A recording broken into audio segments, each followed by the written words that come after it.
अरे सुंदर मुलगी बघितली की तुम्ही तिला छेडायला सुरू केलं. अरे मी इथं तुझ्या सोसायटीमध्ये येऊन बसले. अरे सगळी मुलं माझ्याकडेच बघतायत. तुमच्या सोसायटीमध्ये दुसरी कोणती सुंदर मुलगी नाहीये का? तू ये पटकन मला घ्यायला. हो तू आलास तर ठीक, नाही तर मी जाईल.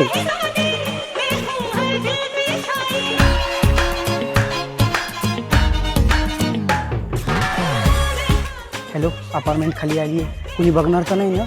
कितव्या फ्लोअरला येऊ? सेकंड.